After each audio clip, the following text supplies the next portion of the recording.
yeah, we want retribution. Oh yeah, we want retribution. Oh yeah, we want retribution.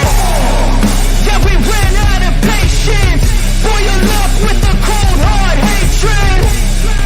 I can feel the vibration. Feet in the streets, it's a new sensation. I wanna break faces on the pavement. I wanna make greatness look complacent. Adrenaline awakened, I can taste it. We can make an impact, grab and then take it.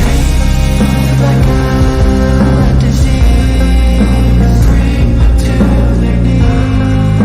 Take for their disease. Just like a weed.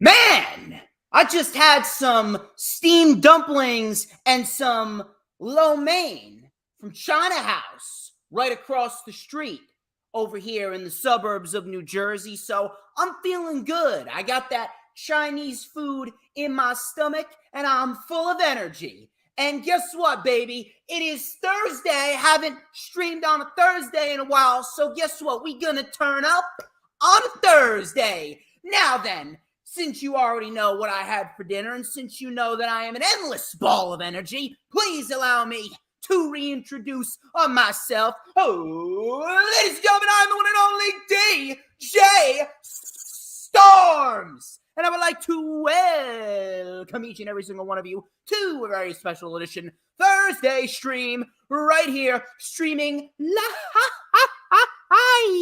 on 4 different platforms across 1, 2, 3, 4, 5, 6, 7 different accounts. And we got a lot of good material to get into tonight. As of course, you already know who I am, Mr. Controversy and the operator of the best damn Twitter handle, no.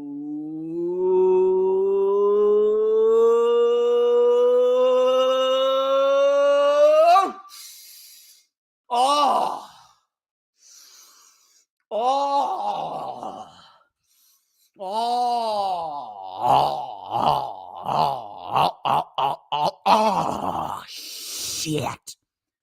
Do you smell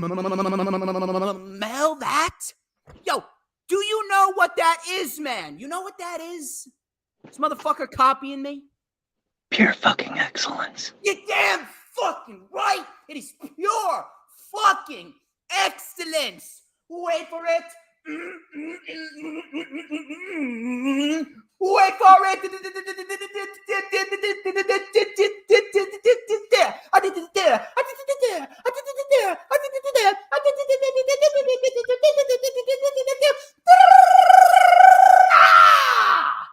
Two-man kind. A little something new there. I think I may keep that. And this is the official rundown. Even fucking crack myself up. For AEW and New Japan Pro Wrestling. Forbidden Door, which of course is streaming live on Bleacher Report and all local pay-per-view platforms this Sunday from Canada, starting at 8 p.m. Eastern Time. Now, for those of you who are unaware, I was originally supposed to have Alicia Joyce coming to us live from Australia. Unfortunately, she was not available. She couldn't make it. But I got one of my day one A1s here back for the second time within a month. And he'll be back next month as well for the rewind for Ring of Honor Death Before Dishonor. I'm working this motherfucker this summer. This summer, he's my fucking employee. And he's going to do what I say. He is a lifelong wrestling fan. He is a DJ Storms Posse member. Coming to us live from Portland, Oregon. So it's the next best thing to Australia. Portland, Oregon. Ladies and gentlemen, please welcome back to the channel once again, HooliGrim. How you doing, brother? Yo, Mr. Storms. Doing pretty good. Can't complain. How about yourself, buddy? Hanging in there, man. Hanging in there. We have a lot of material to dive into, and we have a lot of good shit to talk about, man. I am feeling great after the hot streak that AEW has been on since Double or Nothing. They've had a little bit of an up and down year. They started off the year extremely hot. It kind of went downhill just a little bit in April and May. It wasn't bad, but it wasn't must see. And then as soon as Double or Nothing came around, they just picked it up. What with the 2 match of the year candidates that they had at Double or Nothing, with the Fatal 4-Way and the Anarchy in the Arena. And then every show since Double or Nothing, Dynamite, Collision, even Rampage has had some damn good matches, especially with Takeshita and Bandito that took place last Friday on Rampage.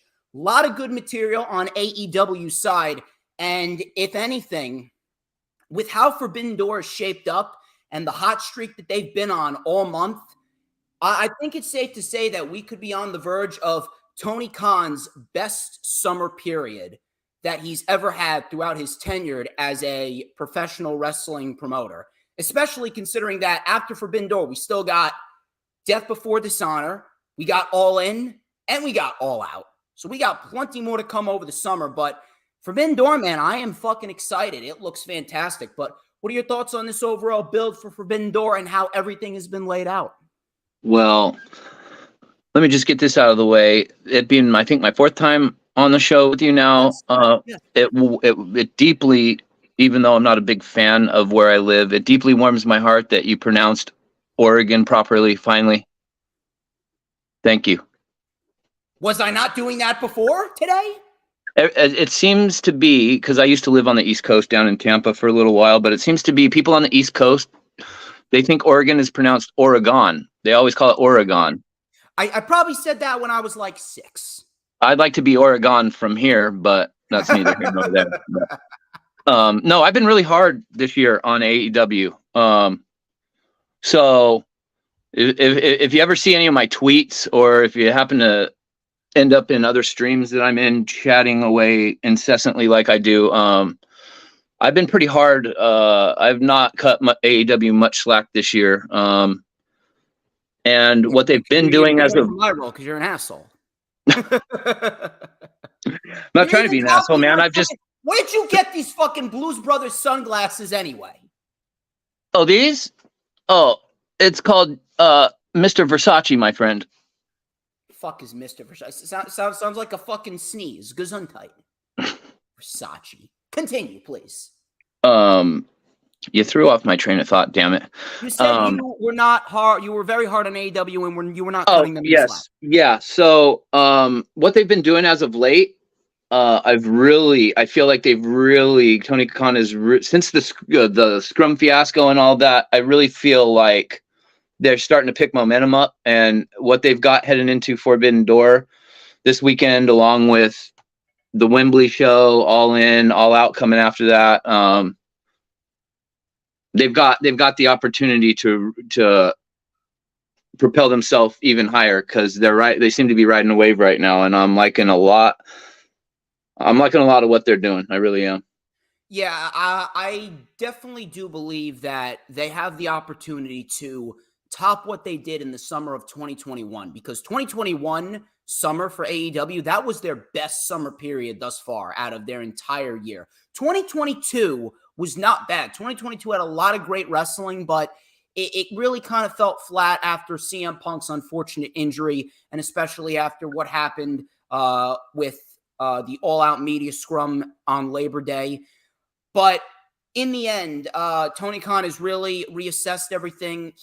Like I said, he started off hot. He kind of slipped a little bit, but he got himself back in the hot territory. He got himself back in the fiery territory, and we got a large card with a lot of great matches set with people from everywhere, pretty much. Ring of Honor, New Japan, AEW, everyone's just coming in and uniting into one. And I'm very much looking forward to what they've got going on, especially with the Owen Hart Cup tournament. It's definitely going to make Collision must see, where you don't know who's going to come out victorious there.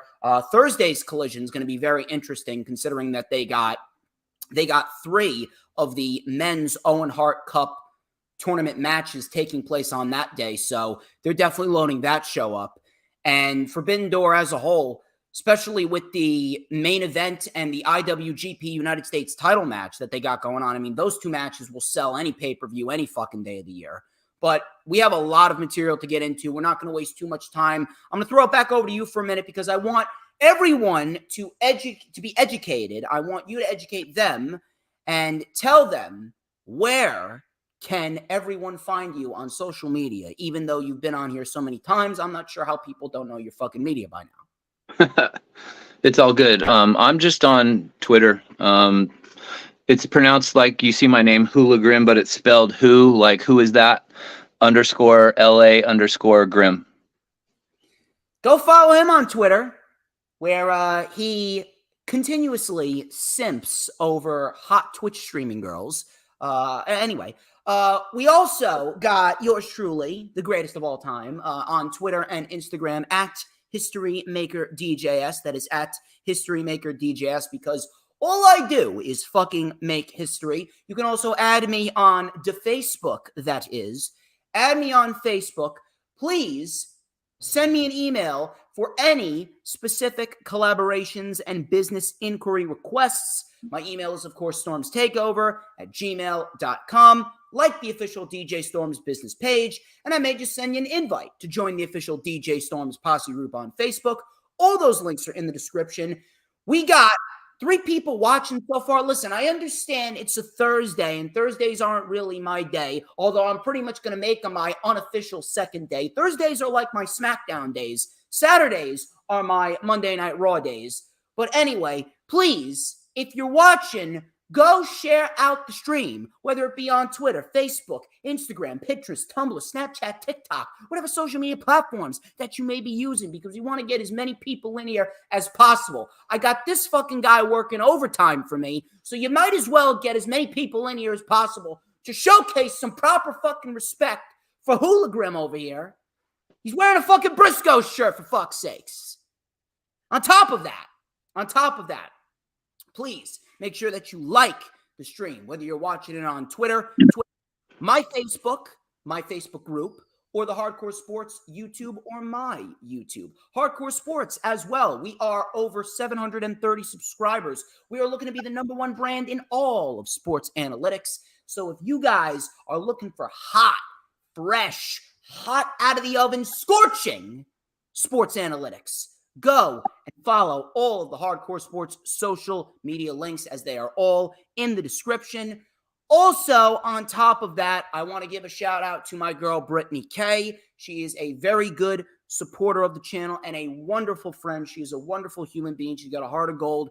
She does handcrafted designs, Twitter avies, Twitter banners. She does handcrafted wrestler drawings from scratch on an iPad.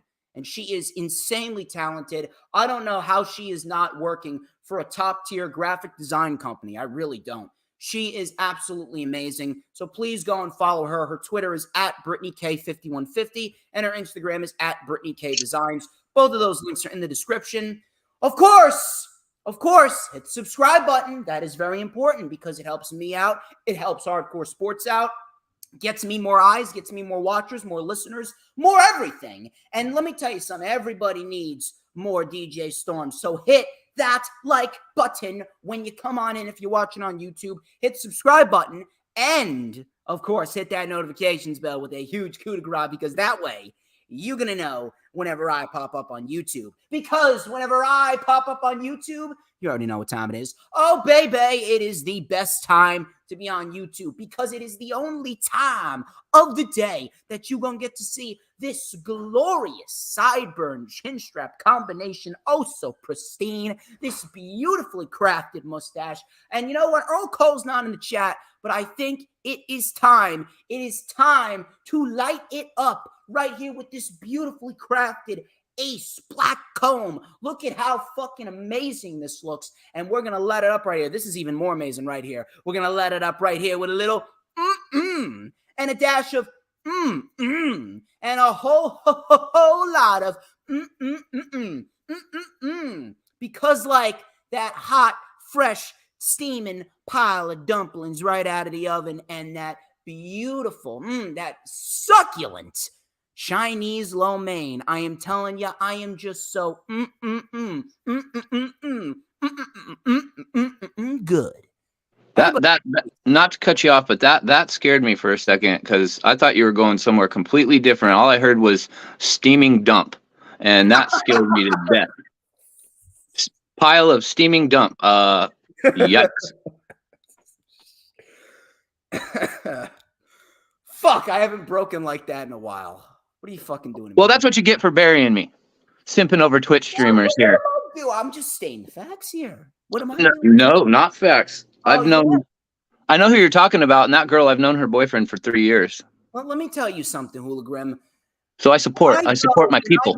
I go, that's what you do whenever you watch that girl's stream. You go, good. Not even like that, bro. Not even like that, but anyway, we're gonna move forward here because we got some shit to get into. Enough of the self. Let's talk some wrestling. We're talking some wrestling, man, and we're gonna start off hot, just like the hot steaming dump. No, I'm just kidding. We're gonna start off hot. That'll be tomorrow. Yeah, right. Especially after the Chinese food. But we've gone way out of left field already. All out of sorts right here. Let's start off with the IWGP United States Championship match. We got Kenny Omega and Will Ospreay. Let me tell you something, man. I watched the first match. Take all of it. Take it all. Take it all, baby. I watched the first match, and Japan is usually very, very respectful, and they don't usually make a lot of noise because they treat wrestling very, very sacred. Now, it's a lot different here in America because when we treat wrestling sacred, we make a lot of fucking noise. So, if anything, I genuinely believe that Kenny Omega and Will Ospreay, the sequel is usually not as good as the original. It's a rarity that the sequel is better than the original. Spider-Man 2 is an example. Spider-Man 2 was better than the original Spider-Man with Tobey Maguire.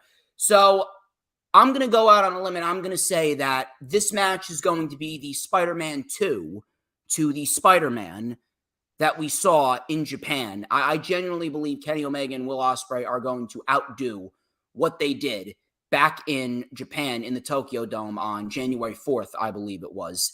After everything that we have seen from Will Ospreay and from Kenny Omega, I mean, it's fucking Will Ospreay and Kenny Omega. If you weren't sold on Will Ospreay after his match with Orange Cassidy at last year's Forbidden Door, I really don't know what the fuck you're doing, and I don't know what the fuck you're watching. Kenny Omega, self-explanatory. It's really I'm glad you said that. It is.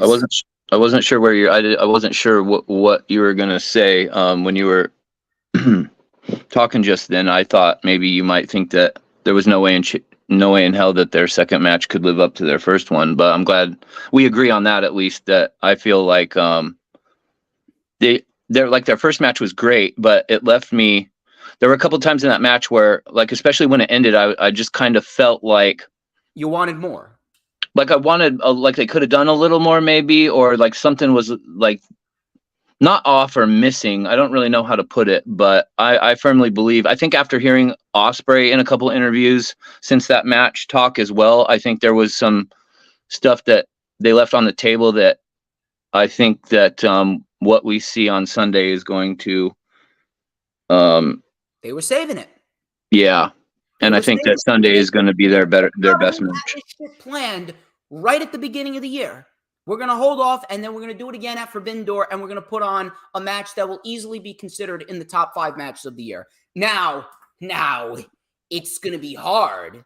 It's going to be very hard to do that, considering that MJF put on the greatest Iron Man match of all time with Bryan Danielson. True.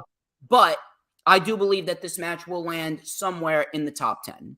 And Danielson's also on the card too, so they got that going against them as well. You got that too. So let me tell you something. It is going to be a battle of who can outdo who. That's pretty much what this show is. With that they got lined up, who the fuck's going to outdo who? So I'm genuinely I'm genuinely intrigued as to which match is going to end up being the match of the night in the end. But as far as the winner goes, honest to God, some of these matches, man, there's a handful of them that could honestly swing either way. And this match is kind of one of them. I genuinely don't know who's going to come out victorious here. It could honestly swing either way.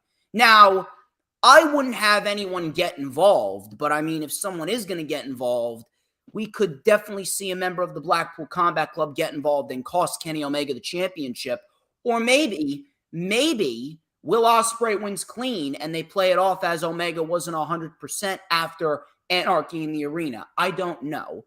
But again, it is really a toss-up. But in the end, I genuinely believe that we could see a new IWGP United States champion. That is, unless Will Ospreay is going to sign with AEW. Now, we don't know, but they got Aussie Open, and you know for a fact that if they got Aussie Open, they're going to fucking get Will Ospreay too. Because Will Ospreay and Aussie Open in the fucking trios division, can you imagine the matches that we could have there with the fucking Acclaimed and Daddy Ass and CM Punk and FTR and LFI and the House of Black? I mean, you could fucking take my entire bank account. Give me Will Ospreay and Aussie Open versus House of Black, and you could take all my fucking money. So you know for a fact that they got their eyes on Will Ospreay. I really don't genuinely know who's going to come out victorious here. I'm going to throw it out there. I'm going to say we see a new United States champion in Will Ospreay. Let me hear it. I would my personal preference, I think, for this match, I want Will Ospreay to go over clean. But I heard him in an interview a few days ago with Chris Van Vliet, and I know how wrestlers talk in interviews, so they're not going to tell you like what they're really doing. But the way he talked about, you could hear in his voice how adamant he is about not wanting to live here in America. And so just because of that alone, if he wins clean, it's like, well, then what do they do with him? Like maybe he does sign with AEW. But if he's not going to sign with AEW, how do you have him beat Kenny Omega is my only thing. Well, if he loses, that would mean to me that he signed with AEW. If he wins, then that would mean that he's staying with New Japan. Although I don't really know why he's so against living in America when you got AEW and it's the second biggest wrestling company in the world. He made it very, very clear he's not going to sign with WWE, but I mean AEW, right. It's rather enticing. Yeah, I think he likes being able to be home and be close to friends and family. I think that's the biggest thing for him. At least that's what I got out of his interview.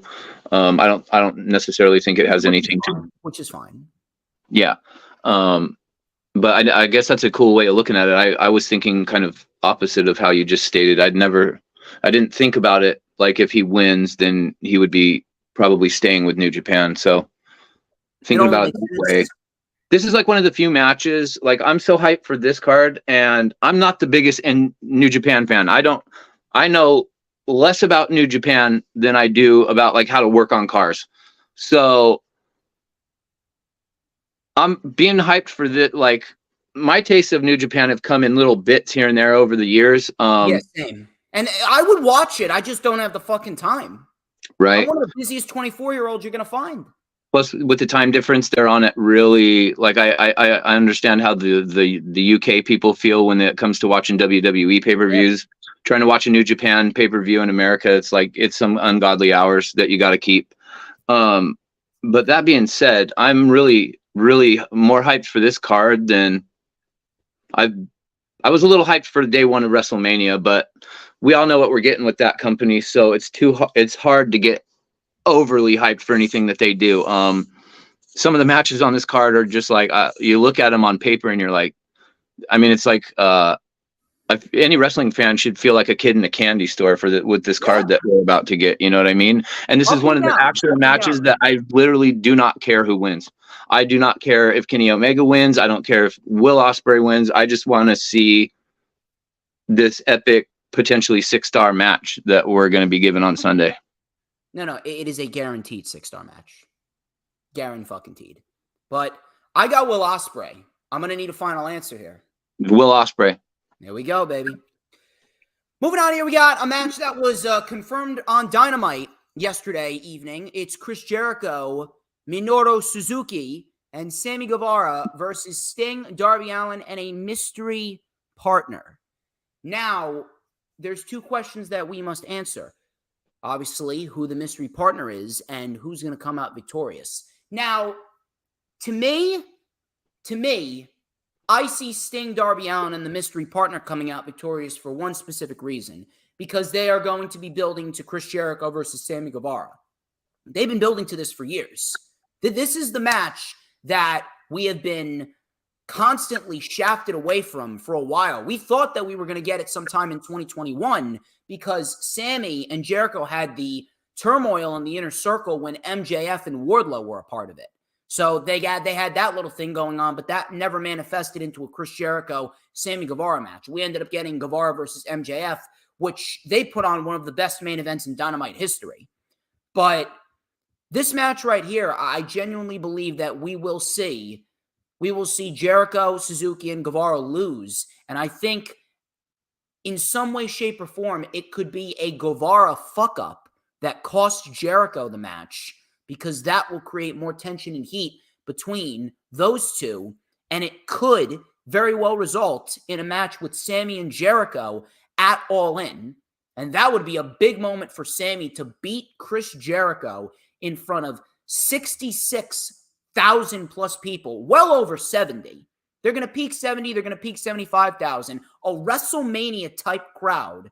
And Chris Jericho puts over a guy like Sammy Guevara. That would be probably the biggest moment of Guevara's career up until that point. So I see Sting, Darby, and the mystery partner coming out victorious. Now, who is the mystery partner going to be? There are two choices. That come to mind. Darby said that Jericho made a lot of enemies. There are two individuals that I could honestly see it being. If you remember, back when Jericho was in a New Japan Pro Wrestling stint, I do believe that there was a scenario where Jericho actually fought Tetsuya Naito, the man that became the undisputed Intercontinental and Heavyweight Champion back at the beginning of 2020 before the pandemic. So I honestly feel like we could be on the verge of potentially seeing Tetsuya Naito in AEW. And that right there, I don't know where he's been. I'm not sure what he's doing. I don't know if he's still dealing with a neck injury.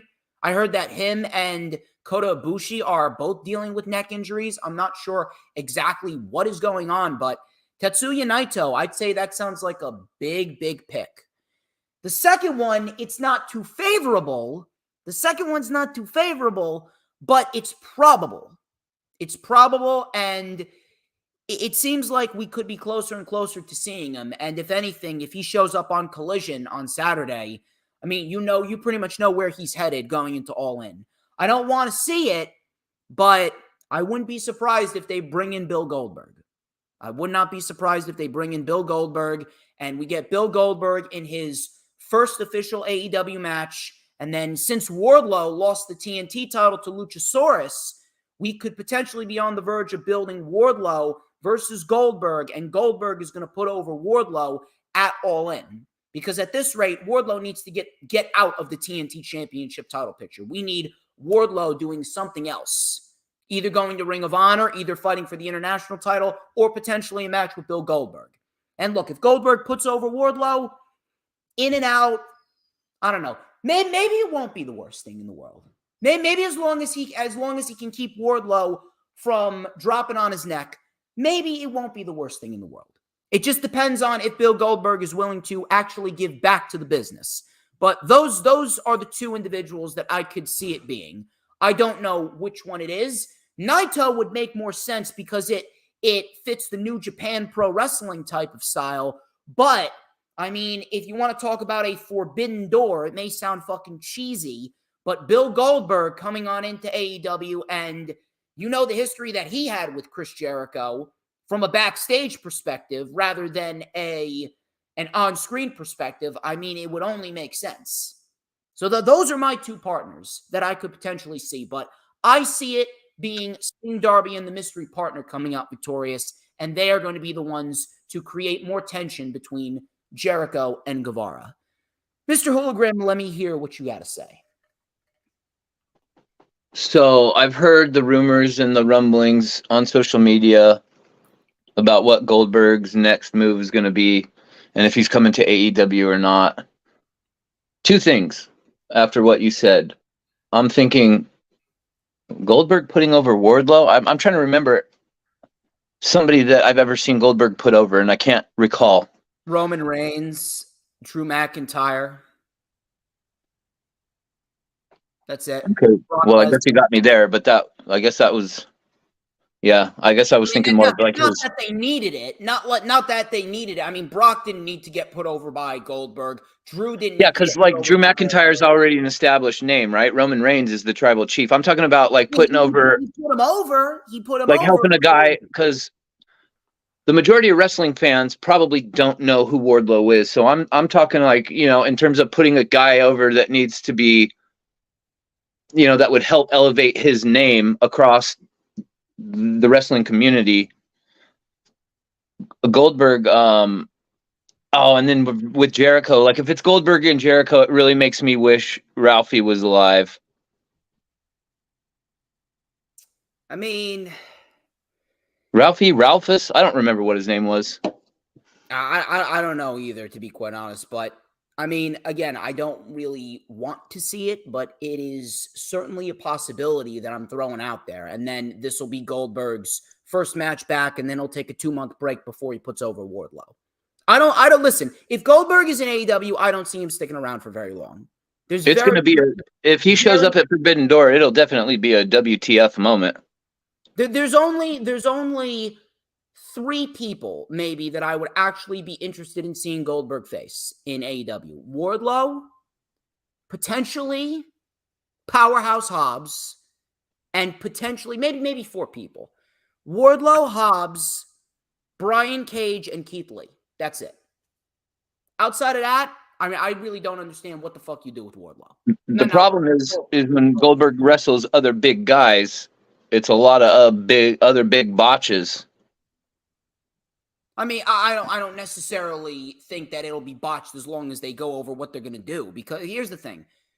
The problem with certain people and why they botch is because they never go over what they're going to do. You see, when I am getting set for a stream, I'll give you an example. I take all these fucking notes and I know exactly what I'm going to say. I go over what I'm going to say and I plan and prepare. If these guys plan and prepare, if we do get a Wardlow versus Goldberg match, if they plan and prepare, go over all these fucking spots and fucking communicate, then at the end of the day, it could be a harmless little match. I see what you're saying. It is Goldberg. It could be Naito. I don't know how I feel about the whole Goldberg thing in AEW. It just depends on how they do it, I think. I don't see him staying in there for very long. At most, 4 matches. At most. Yeah, I don't know how well received he would be with the hardcore AEW fan base. We'll have to wait and see. If it happens, we'll have to wait and see. That's going to be the fun part. We shall see. We shall see. But I need your prediction. Who's the partner and who's the winner of this match? The partner. Unless you got another name. I just threw out 2. No, I don't. To be honest, since this match was just made the other night, I wasn't really... I'm so giddy over Will Ospreay, Kenny Omega, and Danielson and Okada that I don't really give a flying shit who else is on the card at this point. Like, those 2 matches alone is $100 for the pay-per-view, $200, like, whatever. I just want to watch them too, and I'll be good, But partner, I don't really... I wish I was a little more familiar with New Japan, because I want to say... Some people have said Shingo. I want to say it's just logically, it makes sense that they would have it be somebody from New Japan, but if you want the, viral moment on social media of like, oh my God, I don't really know who else they bring in bigger than Goldberg's name to really throw people, for the holy shit moment. But that'll probably be the biggest holy shit moment since CM Punk. Jericho and Suzuki and Guevara versus I see Sting's team walking out victorious. Hmm. And it only makes sense. Continue the tension between Jericho and Guevara. Yeah, you're probably right about that. I'm trying to think real quick. I don't want to be like, sitting here not with a bunch of dead air time. I don't know. I really don't. It's either Goldberg, Naito, or maybe even Shingo. Some people have said it. I don't know. I don't know. It's a mystery. We're going to find out on Saturday. Yeah, we will for sure. But either way, I got Team Sting. Team Sting. I don't really know what they're. I feel like I haven't really noticed Sting and Darby on TV as much in the last few weeks. I know they've been building up to a lot of things, and there's only so much time, so you can only have so many people on per show. You know what? With Sting not on TV, that's actually a good thing because they're focusing on a lot of young talent. I just feel like if they were going to be booked to go over, they don't really have a lot of momentum behind them. Well, the reason why they would go over would be, like I said, to fuel the tension between Jericho and Sammy. And that's the story. The story of the match is, what the fuck is Sammy going to do to get on Jericho's bad side? If we're thinking along those lines, then I agree with what you're saying totally. Then that would make sense. So from there, we got a first round of the Owen Hart Cup tournament. It is CM Punk versus Satoshi Kojima. Now, the last time we saw Kojima, he wrestled Jon Moxley nearly 2 years ago at All Out, and it was a very good match. It was a very good 12-minute match, and it wasn't a blowaway, but in the end, it was a very hard-hitting match with Moxley and Kojima, and that was actually when Moxley was on alcohol a little bit, because Moxley was going through some alcohol abuse, and then he checked himself into an alcohol rehabilitation program. But if Moxley put on that match with Kojima, if Kojima put on that match with Jon Moxley, then you know what? I'm actually very much interested in seeing what he does with Punk. And I believe that a lot of people are going to be watching this match under a microscope. How CM Punk is going to look in his first singles match back in 10 months. That right there is going to be the main thing about this match. But I am very much looking forward to seeing what Punk does with Kojima and seeing that Kojima, he's a very good wrestler. Nothing over the top, nothing crazy, but he's a very good wrestler at the end of the day nonetheless. So I'm actually interested in seeing what these two can produce. I would have preferred Kenta, but I don't know what the fuck's going on with Kenta. He wants to be a fucking prick and say, no, it's never going to happen. They don't pay me enough. But then again, I appreciate a good prick in Kenta. CM Punk's going over here. It only makes sense based on how the Owen Hart Cup tournament is lined up. It's either going to be Punk versus Hobbs or Punk versus Starks. And Joe is inevitably going to cost Punk the finals. And that's going to be the program that they are going to be having going into AEW All In. And that's going to be one hell of a program. But CM Punk, he is the individual to take out Kojima here, and he will advance to the semifinals to take on either Strong or Samoa Joe. Ball's in your court. So this match is Forbidden Door, not Collision? This is at Forbidden Door. Oh, interesting. I was having my Xfinity went out during Dynamite the other night, and so I missed a big chunk, and haven't been able to go back and finish the part I missed. This was something that I missed, so I didn't realize that this match had been booked. I was really hoping that it would be Kenta as well. I mean, listen, I'm not complaining because Kojima's very good, but it depends on what happens in this match. If we have some interference to further Punk's storyline, what he does after Forbidden Door, then obviously, because he hasn't lost since he's been back wrestling. No. Has he? No. He's only having his second match on Saturday in an 8-man tag. Okay. I don't see Punk. Yeah, unless there's some sort of shenanigans, I don't see Punk losing. Especially it's a match like the big, the names that people were throwing out there that we were envisioning Punk having a match with. Since it's not going to be any of those names, I don't foresee him losing. I wouldn't have minded a match with El Phantasmo. I think El Phantasmo is fucking great. El Phantasmo surprised the shit out of me at last year's Forbidden Door. I'm like, holy shit, I didn't even know this guy had it in him. I thought he was great. But we got a lot of good material to come with CM Punk. So trust me, we will be seeing a lot of big names against CM Punk throughout the course of the summer. But Punk is absolutely going over Kojima here. He will be advancing to the finals of the Owen Hart Cup tournament, and he will ultimately lose in the finals. I'm so excited for CM Punk and Samoa Joe. I hope that's what they go with for All In. If they go, whatever they go with, either White or Joe, I have no issue with, because those are two top tier names that Punk's going to be feuding with. I mean, it looks like Bullet Club Gold's going to be fighting FTR, which I don't mind. Okay. Yeah, that'll be a good feud also.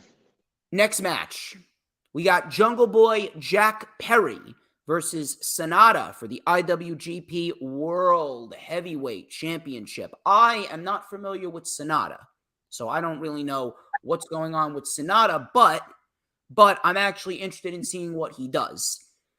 Here's what I'm actually going to do a little ranting on this. Okay. People were legit complaining that Jungle Boy Jack Perry was the individual to get the world title match against Sonata. Yeah, you heard me correctly. People are legitimately fucking complaining over Jungle Boy Jack Perry facing off against Sonata. Have you not been paying attention to Jungle Boy's body of work since he broke away from Jurassic Express? Look at the match that he had with Christian Cage at Revolution this year. Look at the matches he had with Sammy Guevara earlier in the year. Look at the match that he had just a month ago in the Fatal 4-Way with the other three pillars of AEW. Look at the match that he had with Luchasaurus inside of a fucking steel cage back in November. And you're sitting here complaining that Jungle Boy Jack Perry is getting the match with Sonata for the IWGP World Heavyweight Championship. I'm telling you, just when I think I have seen it all, just when I think I have seen the maximum level of stupidity in the IWC, they managed to fucking top it.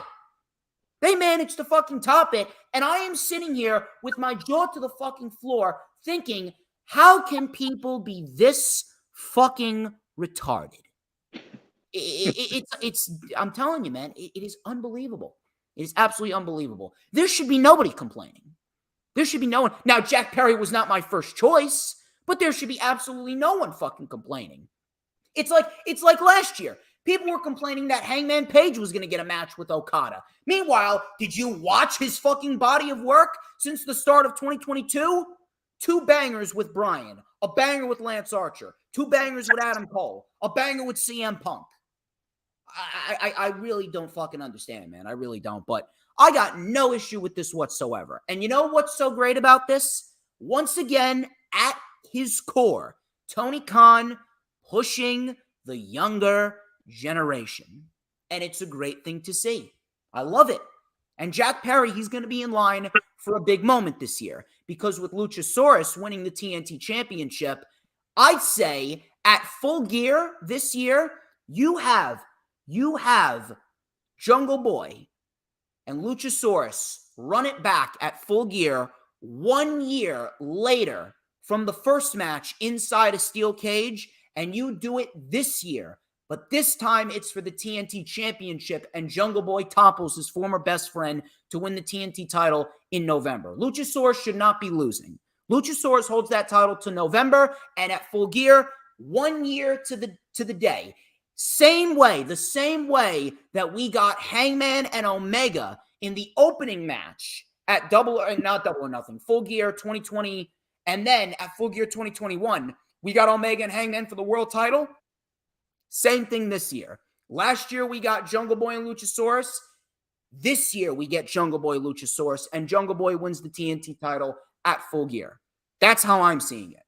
But as far as right now, all this match is just another match to continue the singles push for Jungle Boy and continue to put him in big matches where he's going to show everyone why he is one of the best in the world and why he is a future world heavyweight champion. So I don't have an issue with this whatsoever. Sonata retains, though. Sonata retains, And Jungle Boy Jack Perry will be built up towards a match with Luchasaurus at Full Gear, and he will win the TNT title in November. What say you? So for me, Jack Perry, I like the kid. I think that there's a real big upside to him, and you can see the potential when he's in the ring. I feel like sometimes when I'm watching him, though, he's almost got the look on his face of like, I think he's still young enough to where he's in his head a little too much about whether it's the promo he's cutting, or I feel like certain moments in matches get a little clustered with Jack Perry. And I don't fault him for that. I just think that to be that good at his age, but on top of it, to where he comes from, to be the son of a former Hollywood A-list celebrity parent, his road couldn't have been too easy just to get to professional wrestling. And then the stigma that comes with professional wrestling, with his dad being who his dad was, a lot of people look at professional wrestling like as a joke.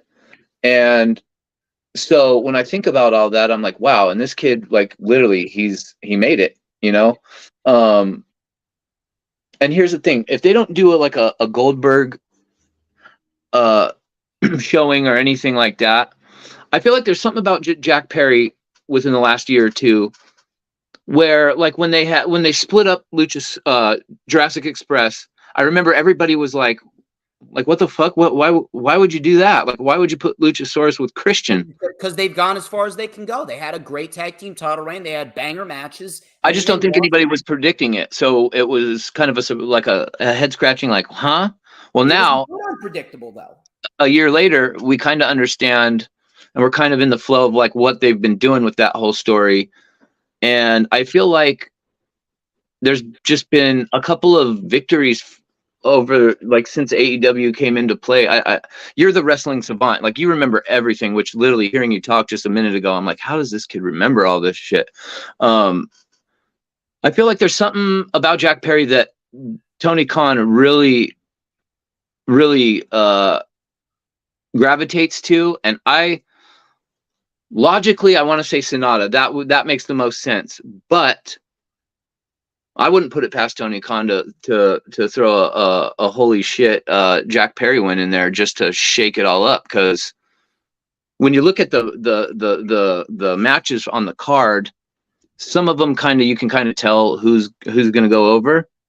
And I just feel like from an unpredictability standpoint, I think if Jack Perry won this match, I think everybody, the fans of Jack Perry, but also the haters, I think it would literally set ablaze on the internet. I really do. I kind of understand where you're coming from, but I mean, if you're gonna do that, how exactly is he gonna travel back and forth to Japan? I got you.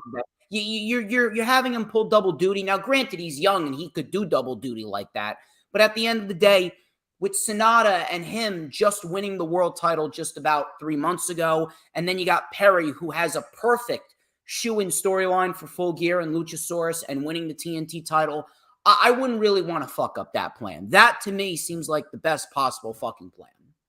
Well, and the little caveat in the match is it's for the title. So if they would have just booked the match, just him and Sonata with nothing on the line, I would have been more inclined to say, oh, this is a real good chance for Jack Perry to get the victory. But like you said, how's he going to transition back and forth if he were to go over in this match? So because the title's on the line, my brain just wants to say Sonata. Billy Wolf over here telling you exactly how it is. I mean... And oh, so humble about it. I mean, like, if I was humble, would I be DJ Storms? I was going to say, do you know the definition of humble, sir? No, absolutely not. The only thing that I know is the definition of pure fucking excellence. And that would be DJ Storms. DJ Shizzle Dizzle. Touche. But yeah, I think we all got Sonata here. We all got sent out of here. It makes sense. All this is a match to continue the push of Jack Perry. And if you haven't realized it by now, Jack Perry is an absolute fucking stud. Orange Cassidy, Katsuyori Shibata, Zack Sabre Jr., and Daniel Garcia, AEW International Championship. Yeah, that's a mouthful. Try saying all those names 5 times fast. But I'm going to throw this one out there first. I'm actually very glad that they did not do Shibata versus Garcia now. Even though it would have made sense because it's Forbidden Door, I'm glad that they're holding off on this to Death Before Dishonor because it makes sense. It's for the pure championship. And I actually would not mind if Garcia actually beat Shibata at Death Before Dishonor. And we'll be talking about that once that match is confirmed. But I'm glad that they're doing the Fatal 4-Way. I think that it's a lot more exciting that way, considering, listen, Zack Sabre Jr. is a very good wrestler, but he's got to be paired with the right talent in order to have a real good standout match. Because, listen, Zack Sabre Jr., he's got a great look to himself. He's a cocky motherfucker, and I like that about him. He's got a very punchable face. I appreciate that, but I don't know. The whole technical wrestling type of deal, he's one of the most gifted wrestlers on the planet when it comes from a technical standpoint. But the guy does not really have much exciting matches unless like he's paired with these big time superstars that are able to pick up the pace, like an Action Andretti or a Rocky Romero or an Orange Cassidy, those types of wrestlers. Now, obviously, him being the New Japan Pro Wrestling World Television Champion, I actually thought he was going to defend the title on the show, but it turns out he's not. And I mean, if he was going to defend the title on the show, I would have loved to have seen either him and Darby or him and Sammy. But no, we're getting the Fatal 4-Way. I'm glad they're not doing the Ring of Honor pure championship match now. Save that for the Ring of Honor pay-per-view. And all this is going to be is it's going to be yet another notch in the cap of Orange Cassidy and this phenomenal fucking reign that he's having as the AEW International Champion. Orange Cassidy, I'm telling you, if people are not aboard the Orange Cassidy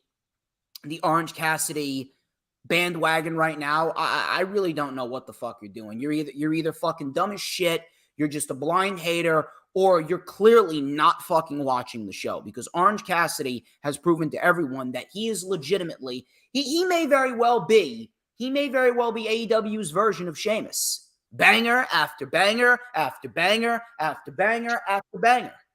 I cannot name you one bad Orange Cassidy match. Not one. I cannot name you one. And this championship reign, this has elevated Orange Cassidy's stock that much more. It's working hand in hand. Cassidy is elevating the title, and the title is elevating Orange Cassidy, and they're both rising at the same time. And whoever beats Orange Cassidy is going to be that much better off for it. And I do believe it's going to be Miro in due time. And I'm going to throw another one at you.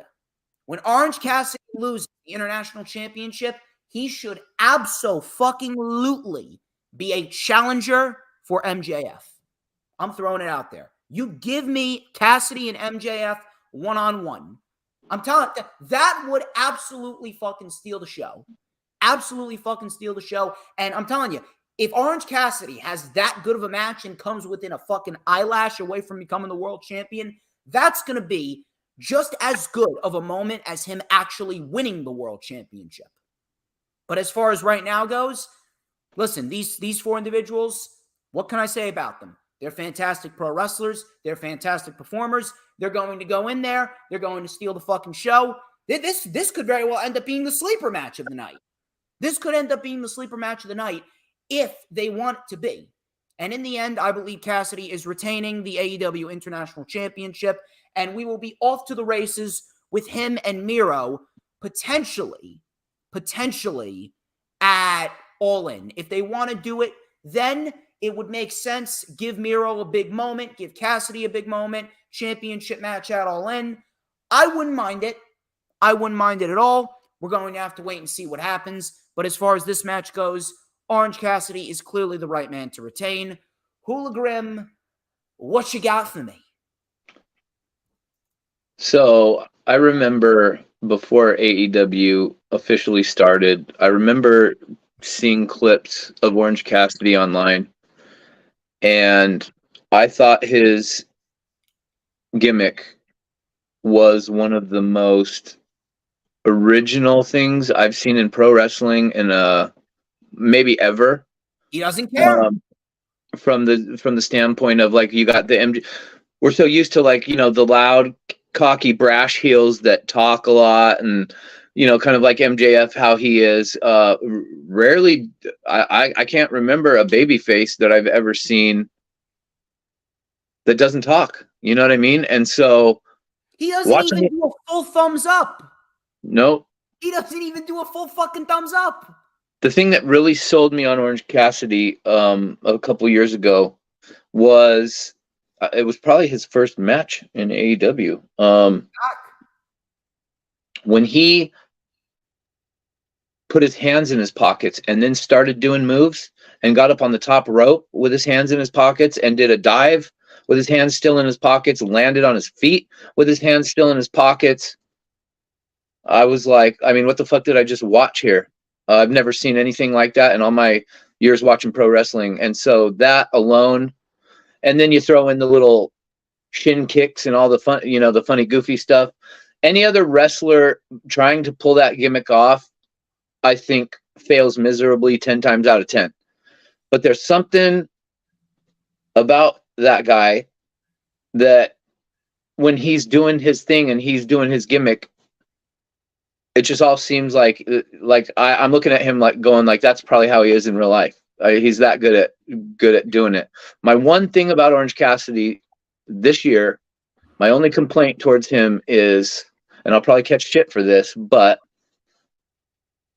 with certain talent, I feel like there's a narrative when they're on TV every week. Like, why are you showing this person every week? Like, let some stuff breathe, let some stuff build. We don't need to see them every single week. And I feel like when we're talking about certain names, especially when it comes to WWE wrestlers, I feel like I've seen a lot recently. I've seen some people complaining about Orange Cassidy being on the show, or at least being booked in like the beginning opening match of every Dynamite for however.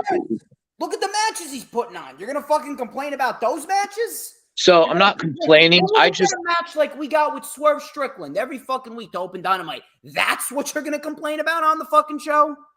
So for me,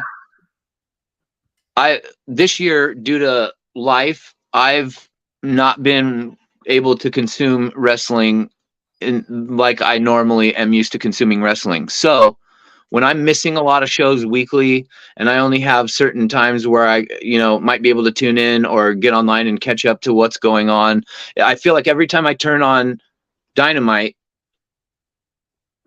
it starts with an Orange Cassidy match. And I'm not used to that in pro wrestling. So to me, it's kind of like, why are we, and it's not a complaint. It's just, I feel like if he's going to be putting this, is it a fatal 4-way or is it? This is a fatal 4-way. It's a fatal 4-way. And since he's been on such a roll with so much momentum, putting on all these classic matches, how else would you have him lose in what he's doing and it not affect him? I feel like this would, if he's not, I feel like if you're not going to have Orange Cassidy win a match, this would be the one to do it. But that's not necessarily, I don't think that's what's going to happen. But I just feel like all these matches we're talking about, it just seems blatantly obvious, like who's going to win all of them. So if Cassidy loses the championship and he's pinned, which he's obviously going to be pinned, Cassidy taking a loss after the championship reign that he's had would not affect him at all. Cassidy right now, whether he wins another championship in the future or he doesn't, Cassidy right now is a made man. Right. This title reign has made him into a made man. I feel you on that. The only other individual that could possibly come out victorious is Daniel Garcia, but that's not going to happen because he's got Shibata in 3 weeks. And see, he like Jack Perry, another kid, another young up-and-comer. I shouldn't say kid because that sounds disrespectful. I'm just an old fogey, so everybody to me is a kid. He's so young and on the upswing, and hasn't even barely got us, like him and Jack Perry both, they barely got their feet wet, right? So I think the anti-booker in me sees this match and goes, the blatant obvious thing is for Orange Cassidy, but man, what a crazy decision it would be to have Daniel Garcia go over, something like a win for Jack Perry or Daniel Garcia in this environment with such a huge crossover build, with all the worlds colliding, so to speak, not to rip off WWE's lame pay-per-views that they once put on. No. NXT UK versus NXT Worlds Collide. That was like from 2020. That was a great show, actually. I forgot about that one. Pandemic, when we had the Undisputed Era versus Imperium. That was a really good show. But for having all them worlds collide, I that shit. I feel like Daniel Garcia could just put the rocket to him by letting him win on Sunday. If Garcia's going to win, I see him beating Shibata. Because I really don't see Shibata holding that pure championship long term, unless they really want to invest. Because listen, Shibata said that he enjoys working for Tony Khan, right? But in the end, how much work for Tony Khan can Shibata do and continuously keep up with this? Will he be on AEW TV or Ring of Honor TV, should I say? Will he be on Ring of Honor TV however many weeks after Forbidden Door? Because Forbidden Door, this is his strong suit because he's part of Japan. He's a part of the LA dojo, right? So where is he going to fit in after Forbidden Door and Death Before Dishonor? Let's say he retains at Death Before Dishonor. When are we going to see him next? That's the question. So it would only make sense. It would only make sense for Daniel Garcia to win. Now, I was kind of shocked that Wheeler Yuta lost to him, but you know what? In the end, I'm not mad about it because Wheeler Yuta had his final graduation from Ring of Honor, and he just pinned Kenny Omega in the main event of fucking Double or Nothing. So Wheeler Yuta, at this rate, losing the Pure Championship seems like a distant memory to him. Right. But I see Garcia beating Shibata. See, and Yuta is also another young guy, up-and-comer, who gets a holy shit, like, what? Wheeler Yuta beat Kenny Omega? Like, in what universe? About it, proudly. Beat Kenny Omega. Right? And it's like, as the wrestling fan's brain is going, like, in what universe, like, this should and could not happen, right? And it gets people talking. I feel like, I don't know whether it's Jack Perry or Daniel Garcia. I just feel like one of them young guys is going to have a victory win that nobody sees coming. This is actually a shock. MK3 Kratos says he's not the coach at the LA dojo anymore. He gave that job up a few weeks ago, I heard. And now that's interesting. If he's going, could we potentially see an all-elite graphic for Katsuyori Shibata? Is he going to be a coach at AEW? That's actually interesting. I didn't know that. Shout out to MK3 Kratos, by the way, my guy. What's up? I didn't know he was in the chat. Where the fuck's Rage? Rage is usually in the chat when you're on. Rage is probably at work. I know she's been doing a lot of, she's been spending a lot of time with her family and stuff too. Oh yeah, that's right. We love you. So she's always busy. She's like me. Anyway, moving on here. I think that we're Orange Cassidy across the board here, right? I think, yeah, logically, but my heart wants somebody else, kind of, because I feel like Orange Cassidy could not win the match, not necessarily be pinned, but he doesn't. If he loses and doesn't get pinned, which I don't think he will get pinned if he does lose, it doesn't affect him. So I feel like it's a great opportunity for Daniel Garcia. You know what I mean? But he'll get Garcia at Death Before Dishonor. I absolutely see him beating Shibata. Shout out to Duty. If Jack Perry loses, I want to say Daniel Garcia, but if I don't see both of them kids losing, I really don't. I feel like one of them's got to get a win. Jack Perry's destination is the TNT title. Garcia's destination is the Pure title. They could take a loss and they'll be fine. True. Didi, you are great. You're my number one mod. Always. Hi, Didi. And HooliGrim's a mark for Didi. I'll tell you who Wow, just burials left and right today, man. Now I know why you wanted me to come on the show. I mean, the floor is open. It's bad enough. It's bad enough. I got to get buried over on the other show that I moderate for. And then I'm coming here. You haven't made a comment about me and my fucking high voice. Who, me? Yeah, I'm waiting for you to come out with some zingers. I'm trying to bring some MJF out of you here. Anyway, or maybe a Jay Briscoe. I'm trying to bring a Jay Briscoe out of you. I'll tell you. I don't know, but I kind of look like Mark as of late. I'm noticing. Holy shit! Keep it going. I'll tell you who I'm a mark for. Athena. Athena, right now, I am throwing this out there. Athena is the best women's champion in all of the pro wrestling industry. You know why? Because she's not a chicken shit heel. She goes out there and she fucking wants the competition. She wants to fucking fight. If I was a female wrestler, I saw that I was going to be put in a match with her, I'm very worried. She's so believable, and seeing her work, what she's doing in Ring of Honor, and comparing it to how she was in NXT, I thought she was amazing in NXT, but I did not know that she could kick it up another even gear. You know what I mean? And she's been working in ROH like really stiff. Like she is not pulling her punches really against these other ladies. And it's a wonderful thing to see. It really is. I don't know who the fuck's taking that title off her, dude. She's untouchable right now. She really is. This is the best she's looked since NXT. Oh, for sure. Wow. Not even close. Not even close. In fact, some of the stuff I've seen her do in Ring of Honor, to me, even wows me even more than what I watched her do in NXT. She gave Yuka Sakazaki probably one of the best matches of her career back at Supercard.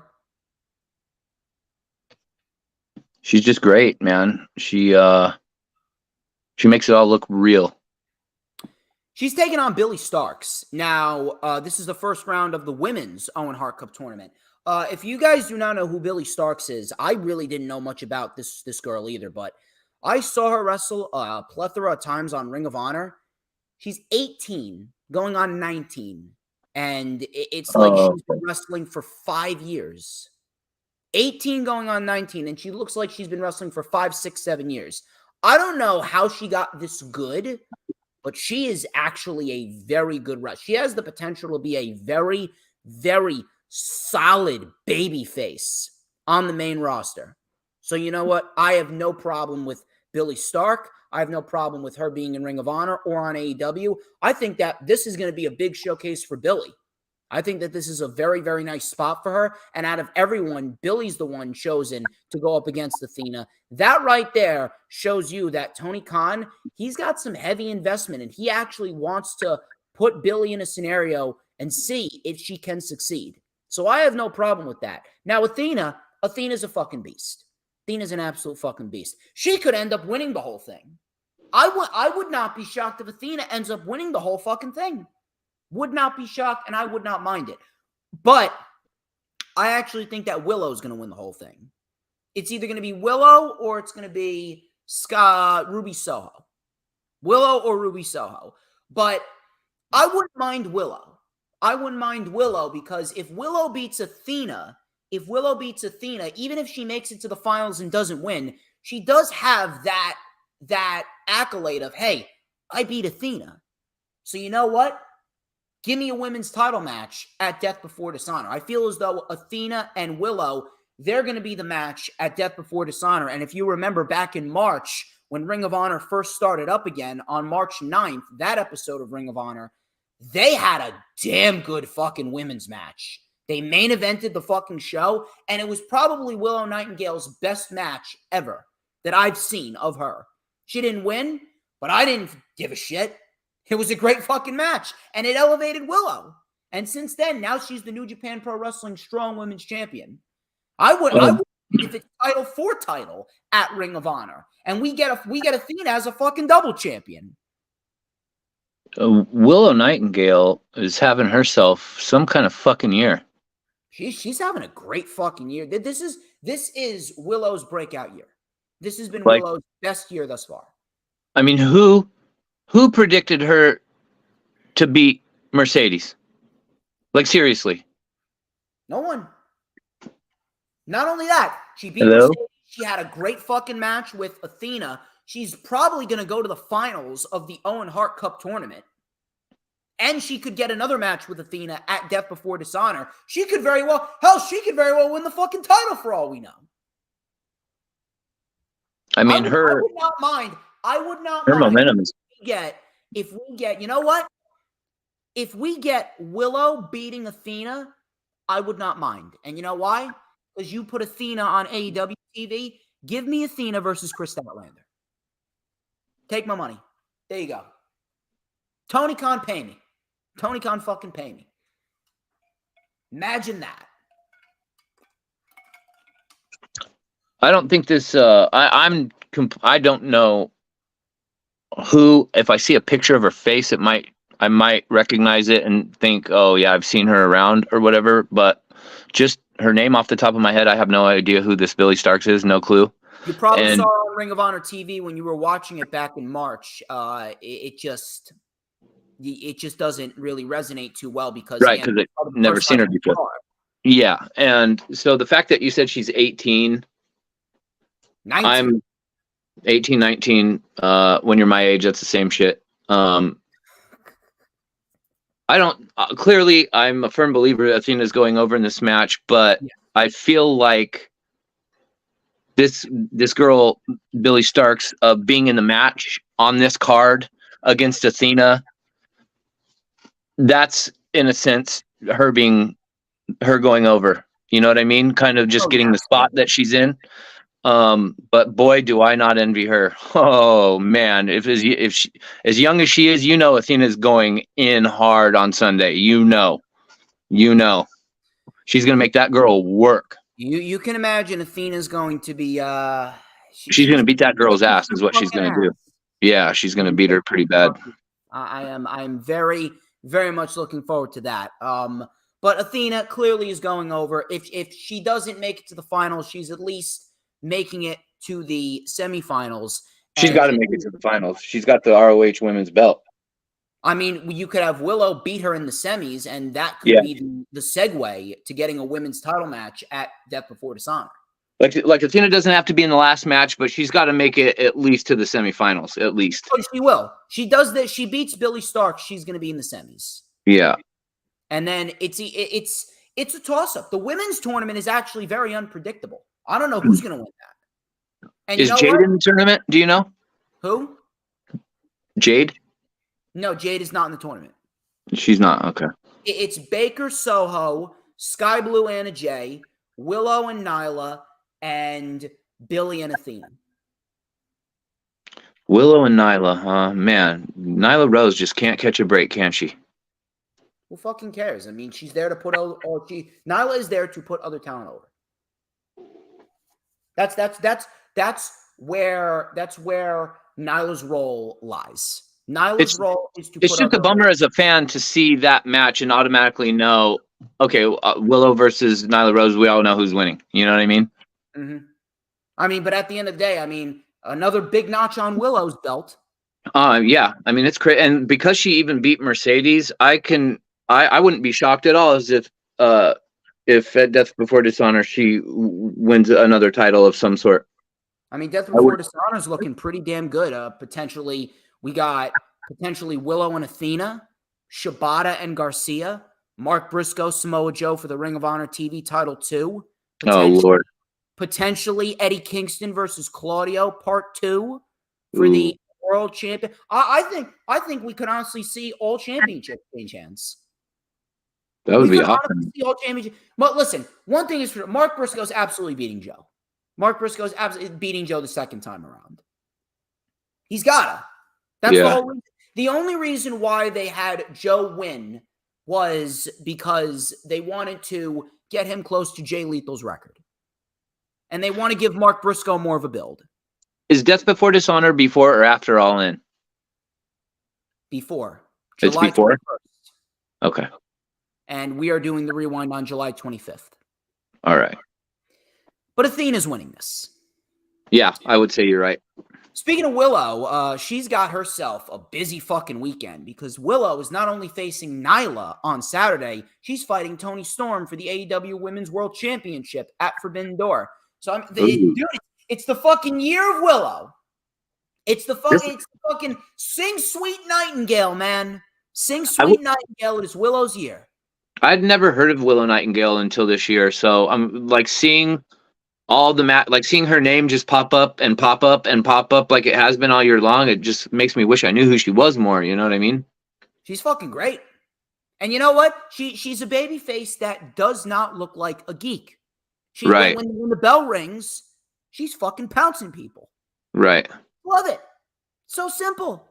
Right. But I'm actually very interested in seeing how this plays out because once again, this is going to be a match where, similar to Jack Perry, similar to Daniel Garcia, this is a match where Tony Khan has heavy investment in the young talent. And even though Willow's not going to win because Toni Storm just won the championship, so she's not going to lose it, in the end, it is a win for Willow because she's the New Japan Pro Wrestling Strong Women's Champion. And she is fighting for the AEW Women's World Championship. She's in the Owen Hart Cup tournament, and she's potentially fighting Athena at Death Before Dishonor. I mean, you look at all of that rolled up into one, and Willow right now is easily one of the hottest females in AEW. It's been legit a breakout year for Willow. I would say that she's probably got to be one of the top women's wrestlers in the world right now. I was going to say, to piggyback off of your comment about, being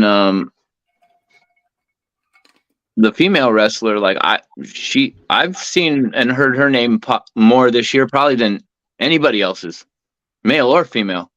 She really is having some kind of year, and I'm like, man, I don't know that much about her. And then I'll see glimpses of her when she's on like AEW or on like a weekly Ring of Honor show or whatnot, and I'm still in the process of like getting to know her work and her persona and all of that. So when I see her, it's through a lens of like, I'm still intrigued to know more about her and like find out what it is about her that's got everybody talking about her, that's got her going over a Mercedes Moné, that's got her.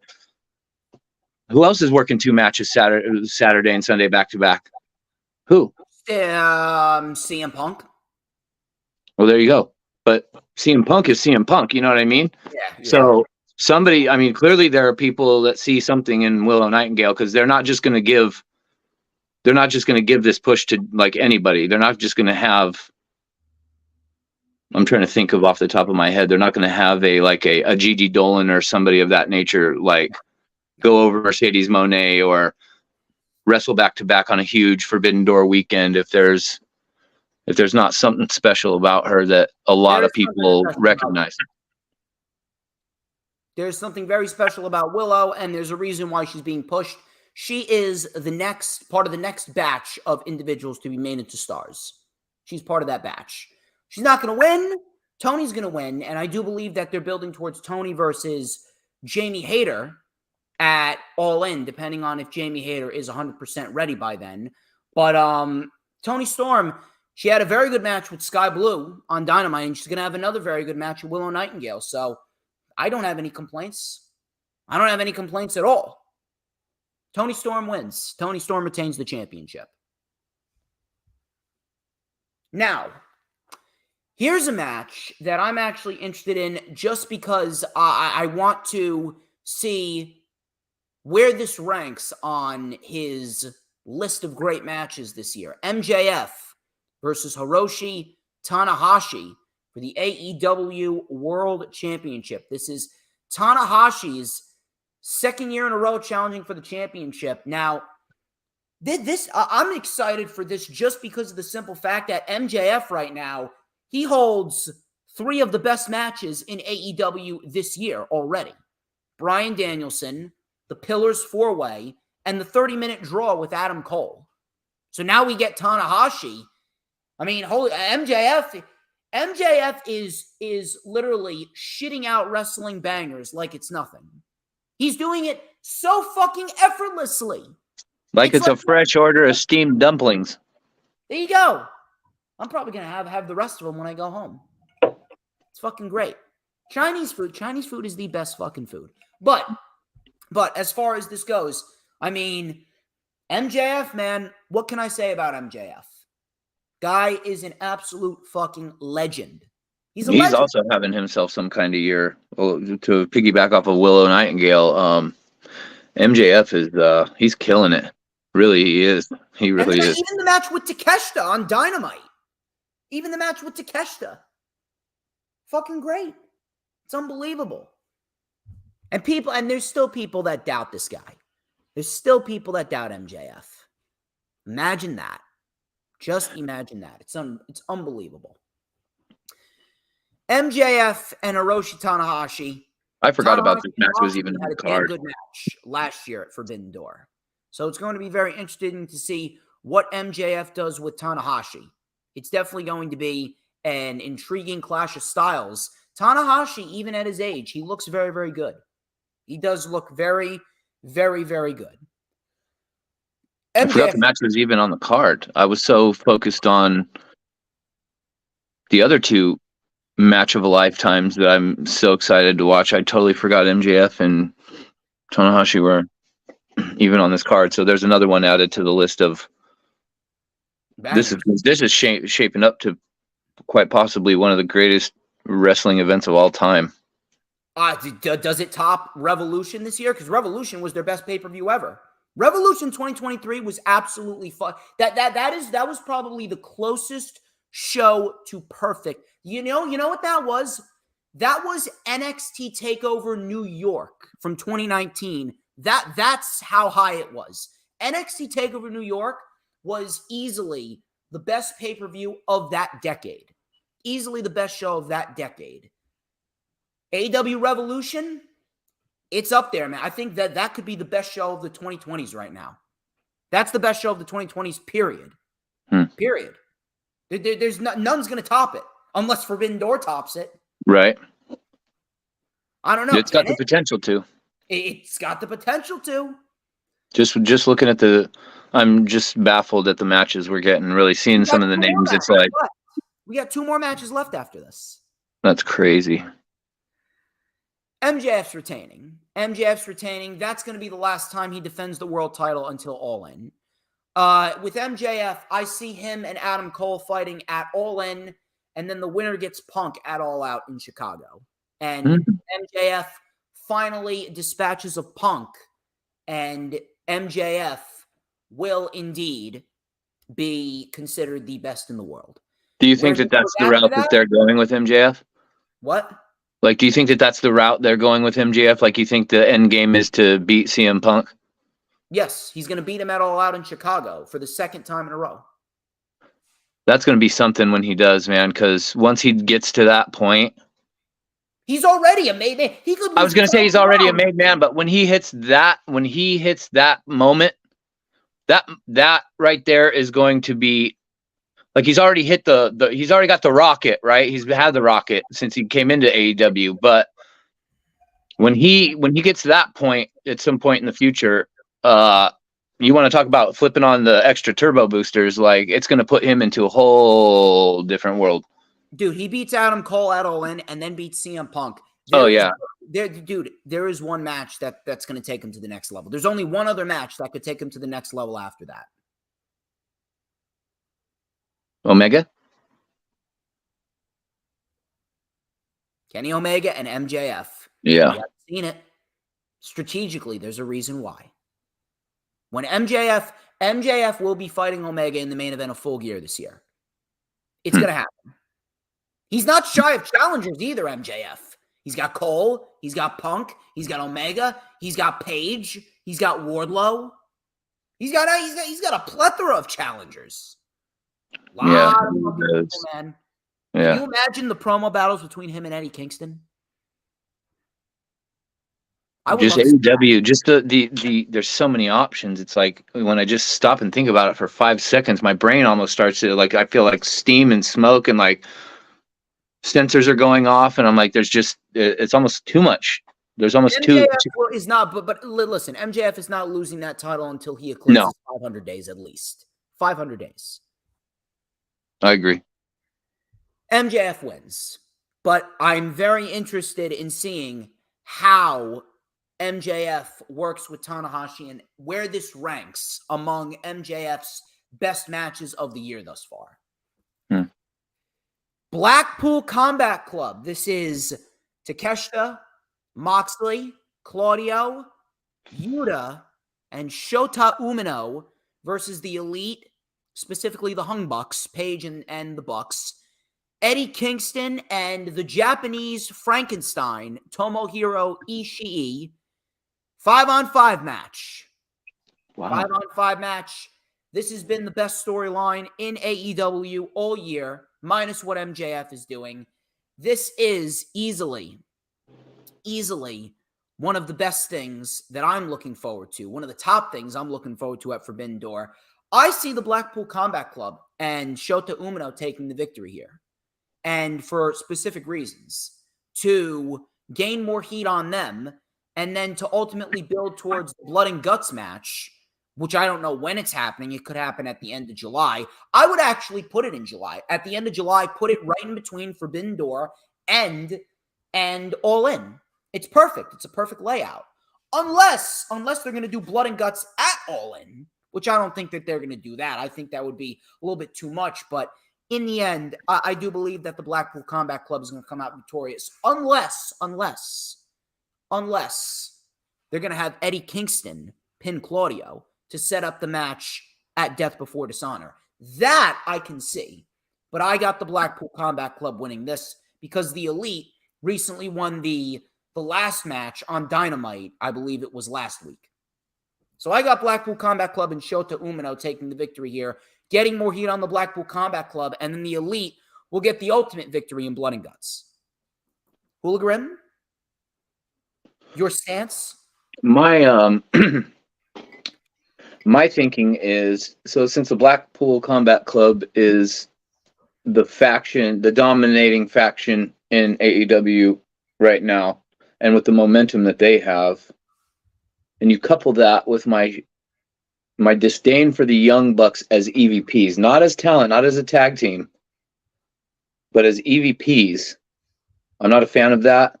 And I am not a fan of Adam Page on any level. And I'm sorry, I don't mean to be offensive to you or any of his fans, but I just don't like what I don't like. At least admit that he is one of the best wrestlers on the planet right now. You don't have to like him personally, but he's a fantastic pro wrestler. Adam Page, are we talking about? Yes. I'm not going to sign off on that. I'm not. Look at his fucking matches with Bryan, Archer, Cole, Omega. Look at his fucking matches. And every one of those names you named off carried his ass. If you actually think that, you cannot tell me that every single one of them carried him. There's a difference. If this was maybe a match here or there, one or two matches, that's one thing. But holy fuck, dude, every match this guy's in is a banger. Every match. Moxley, Bryan, Omega, Cole, Archer, even the match with MJF on Dynamite in 2019. Every match. I'll say this about Adam Page. Every match that he's in makes me want to bang my head against the wall. Fucking retard over here. I'm telling you. Hey, now, there's no need to be verbally violent, all right? Let's simmer down. No need to be verbally violent. Do you not know who I am? True. No, but on a serious note, though, I would pick the Blackpool Combat Club to retain. But how I would do it is specifically based on the backstage interaction that Eddie Kingston had with the Elite when he came up to him and was like, I'll team with you, but just don't get it twisted. Like, I don't respect any of you. I don't like any of you. I feel like as that match goes on, something's going to happen. And we all know Eddie Kingston has a short fuse, and I just feel like something's going to happen, and he's going to lose his patience, lose his cool, and he's just going to do something, whether it's screw a pin count up or walk away from the team mid-match. He's going to do something to leave the Elite hanging high and dry, I think. So that's how I feel like. Eddie Kingston being the guy that costs the Elite. If anything, I would just have the Blackpool Combat Club win straight up. Because look, them winning straight up would actually help them in terms of the credibility standards a lot more than winning because of Kingston's emotions. If you wanna involve Kingston, I mean, you could have Kingston take the pin because of Claudio, and obviously that fuels their rivalry because ultimately it's got to end with Kingston beating Claudio.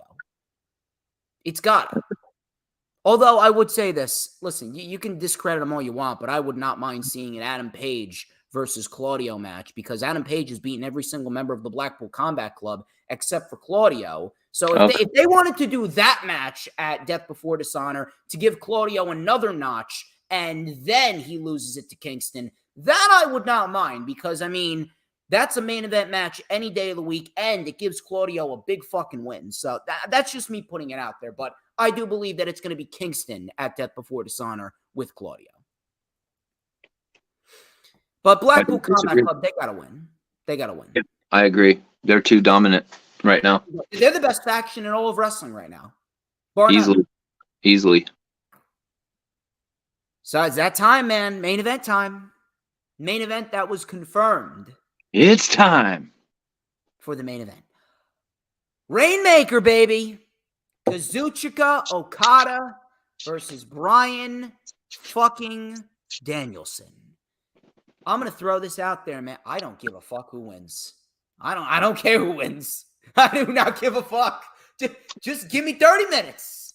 I'm to the point where I don't even want to, like, the less we all talk about this and we all armchair book and analyze rationally, logically, who would win, what how long the match would be. This is the one match where, like you said, I don't care who's going to win. The less I talk about it, like I'm literally putting it all out of my head. Other than that, we're getting this match on Sunday, and I'm going into that match with no expectations, no regard for one guy going over the other guy. Like, this is. I hope everybody that calls themselves a pro wrestling fan understands that 5 years ago, this event that we're going to get on Sunday is not even a thought in the air. You know what I mean? These are some type of matches we're going to be seeing that might be once in a lifetime. It is once in a lifetime. There is but one match that we must get at Forbidden Door next year, though. What's that? We need to get Omega and Okada on American soil. We need to. That is the last big time dream match. Unless you want to give us Punk versus Omega. Unless you want to give us Punk versus Omega. I feel like Okada versus Omega on American soil, that's tough to do because of their long history rivalry in NJPW and the caliber of those matches. A number of years removed from that, and now they're a little bit older. I don't know. I think the fans' expectations. Who the fuck, dude? Omega's still operating at a high level. I'm not saying he's not. I'm just saying for what they've already given, I feel like to do it on American soil for the American fans is setting them up to fail. It's gotta fucking happen. And I'm not saying it's not a must-see. I just feel like I would personally prefer your second choice. Well, I would like to get both. I'd like to fucking get both. Yeah, and I mean that's what AEW. That's what like something like Forbidden Door is doing to us. Is like we're getting greedy as fuck over here. Like, hey, do it all. Look, if Omega puts on a match of the year candidate with Will Ospreay, he can absolutely do it with Okada again. It's got to be. I'll tell you one thing. I want to see Bryan versus Ospreay one day. Man. That match. Give me that match at All In. Yeah, sign me up. The fact that we're getting Okada and Danielson is like, I still can't even comprehend it. I see Okada winning. It's a non-title match. And on top of that, Bryan Danielson's made it abundantly clear where he stands. He doesn't want to win championships. Right. He doesn't want to be the star attraction. He doesn't want to be the man. He doesn't want to be in a position where he's taking up a spot from the younger talent. All Bryan wanted to do when he got to AEW was wrestle. Just beat people up. All he wants to do is fucking wrestle. Yeah, now and he's getting it. his Against promo, fucking Okada. like the way he was like looking in the camera, all sinister like, last night, and the words that he used, like calling Okada, like saying he's going to prove that Okada's an amateur and all this stuff. You can't have Okada then go in and lose. You know what I mean? You can't. Okada is their Roman Reigns. Okada Right. is the pro He's the wrestling original tribal chief, really, if you think about it. He was the original tribal chief. Yeah. So because of that promo, He made Roman Reigns. He made Roman look like a fucking amateur. for real. It's Yeah, unbelievable. I just think that based on the words that Daniel Bryan used in his promo, I feel like. Also, if the Blackpool Combat Club wins their match, Danielson beats Okada. I mean, how would they ever be? Untouchable. You can't book them to lose a match ever again, really. Yeah. They've done everything. Literally, they are above Roman Reigns at that point. Yeah, so I feel like with Danielson calling Okada an amateur, like Okada's got to get that back. He's got to show that he's not. You know what I mean? We all know he's not, but you can't just have Okada lose his match off of that promo and then send him back to New Japan. If he ever shows up back here again, I just feel like he won't, his aura and his mystique that he has here in America, because we don't get to see him all the time. I feel like that would diminish it a little bit. Yeah, if he were to lose. That really does make sense. That really does make sense. In the end, I absolutely see Okada winning. It just makes sense for Okada to get the win here, because Danielson's Danielson. You can literally do anything with him. You can put him in a fucking hot dog costume and have him walk out there, and he's still going to be Bryan Danielson. He'll get that shit over. And there's no title on the line or no stipulations for this match, right? No. One-on-one pro wrestling match. Oh my God, I can't wait, dude. You don't even know. I can't fucking wait. Now you're like the fucking kid in the candy store. Now I gotta be the guy to calm them down, people. But anyway, ladies and gentlemen, we've come to the end. That wraps up this edition of the Rundown. I'd like to thank each and every single individual who tuned into the stream. HooliGrim, thank you very much for answering the call. I greatly appreciate it. I'm going to have your ass back on next month for the rewind for Ring of Honor Death Before Dishonor. One more time, where can we find you on social media? I'm on Twitter, the old Bluebird, at WHO_LA_Grim. That's what you got to do, people. Go and follow him. You already know the drill. Like, comment, and subscribe. Follow me on all platforms, social media. Links are in the description. And, of course, be prepared, because next Monday at 2 p.m., I'm off of work, and we're doing a special rewind for Forbidden Door. I will be going alone, and you'll be getting, for the first time ever in a long time, I'm going to be alone for the rewind at 2 p.m. on Monday.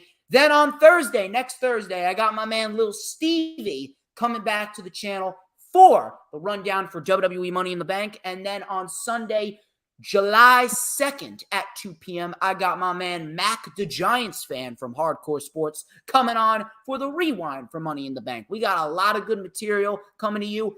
And since the first day of summer was yesterday, the Summer of Storms has officially begun. I do it every fucking year, baby. When it comes to DJ Storms, no one does summer better than me. But nevertheless, he is HooliGrim. I am DJ Storms. And this has been the Rundown. But before we get out of here, there is an oh so important, oh so relevant, oh so vital question that all must answer, because it determines just how intelligent one really is. Let me just take a sip of my ice water. Look at that. HooliGrim, who runs the IWC? Who? But DJ motherfucking Storms, baby. Damn right, baby. Who but DJ motherfucking Storms? And don't you fucking forget it. Cause we want retribution. Oh yeah, we want retribution. Oh yeah, we want retribution.